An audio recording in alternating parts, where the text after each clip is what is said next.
How do you feel when I say that everyone in the world has the opportunity to protect themselves and the people around them against a serious and sometimes devastating illness, but only 67% of the population take advantage of this opportunity? This is an illness that is a pandemic. It is unpredictable. It comes every year. It is a pandemic that kills thousands of Americans every year, according to the World Health Organization. I see a large number of people of all ages, men, women, and children, that are infected with this virus, and the season is upon us now. It is the flu season. This is called influenza, and it affects the respiratory system. A lot of people think of the flu as stomach flu when you have nausea, vomiting, diarrhea. This is the influenza which affects the respiratory, which is the most dangerous kind of flu. The flu season usually runs from October to May. It can happen any time of the year, but those are just the most prominent months that the flu is seen. If you've never had the flu and know how serious it is, you don't ever want to get it. I had the flu for the first time in my life last year, and being a healthy young person, I was hospitalized because of the severity of it.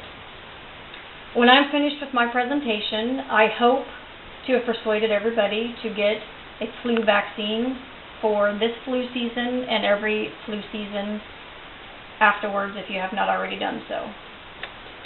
According to Gina Colada, there was a pandemic of the influenza in 1918, and in just a few months, that pandemic killed over 50 million people. 650,000 of those people were Americans. That is more people than what died in the First World War. In 1977, the same flu pandemic repeated itself just as severe as it was in 1918, killing just as many of Americans. If we're not vaccinated, and if a lot of people don't choose to be vaccinated, we may see a repeat of the worst flu pandemic ever. Tom Quinn gives us a list of people that are at highest risk for contracting the influenza. Very young people are at high risk, the elderly are at risk, and people who are immune compromised are at risk. Any child aged 6 months and older is old enough to start receiving the influenza vaccine. The elderly people really need to get the flu vaccine because they have lesser immune systems, and the immunocompromised people, including pregnant mothers, they are usually fighting viruses for themselves and their unborn child. Makes it harder for them to recover from the flu. People that are diabetics, people who have heart disease, or anybody who has liver transplants are at increased risk for contracting influenza. Robert Webster says that we need to be prepared.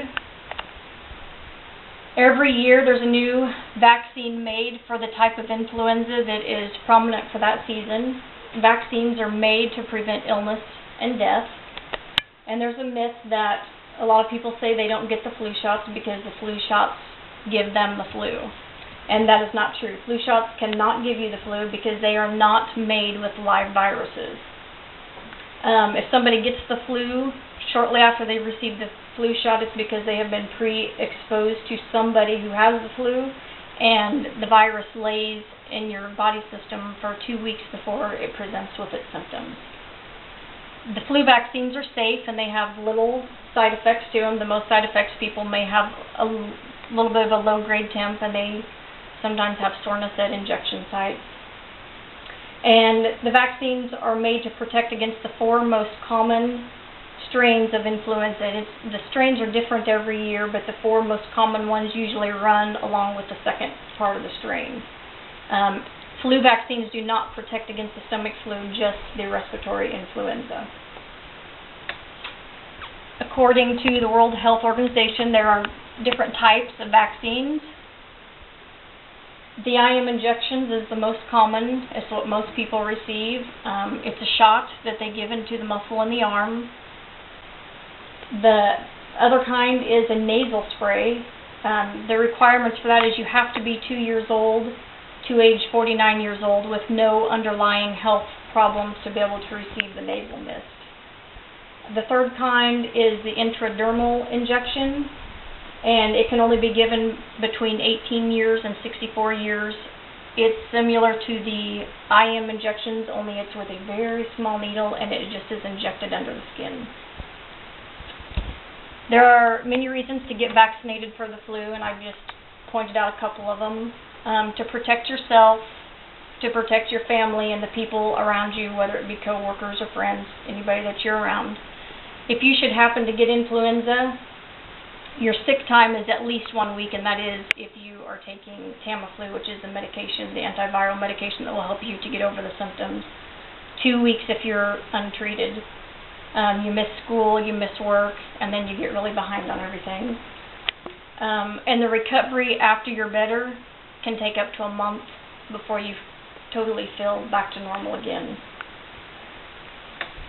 It is every person's responsibility, whether you're man, woman, child, to take responsibility and put prevention to good use and make vaccine part of your routine health care.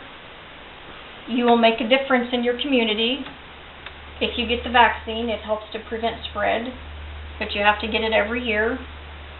And when it comes to the flu, we cannot predict the future by looking into the past, so stay healthy and get vaccinated.